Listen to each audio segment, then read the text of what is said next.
అమెరికాలో మా ఇంటి ముందు 4 గులాబీ చెట్లుంటాయి. అవి చాలా బాగా పూలు పూస్తాయి.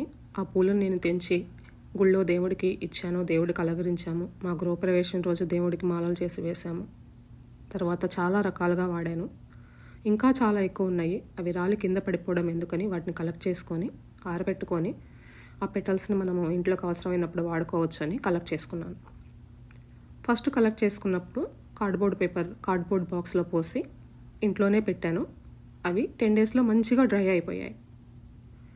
రెండోసారి కలెక్ట్ చేసుకున్నప్పుడు కార్డ్బోర్డ్ లేక ఏం చేశానంటే ఒక ప్లాస్టిక్ కంటైనర్లో పెట్టాను అనమాట. అంటే ఒక ప్లాస్టిక్ బాక్స్లో పెట్టాను.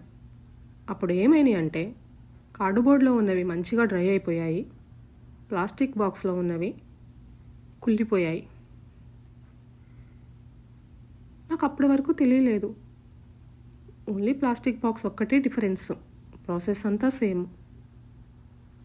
అప్పుడు అనిపించింది ప్లాస్టిక్ బాక్స్లో ఏది పెట్టినా మనం, ఇంకా నేను మూత క్లోజ్ చేయలేదు, లిడ్ పెట్టలేదు, ఓపెన్గా ఉంటేనే ఇలా పాడైపోయింది.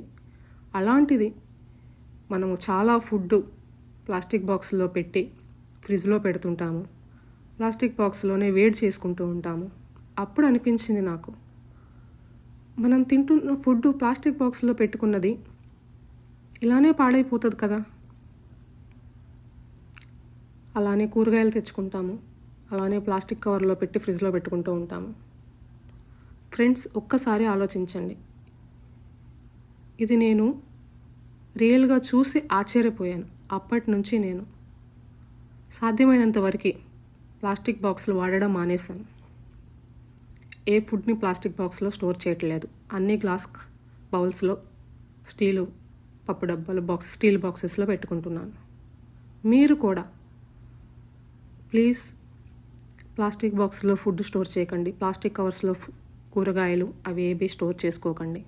కుదిరితే క్లాత్ బ్లాక్స్ వాడండి, స్టీల్ బాక్స్లో పెట్టుకోండి.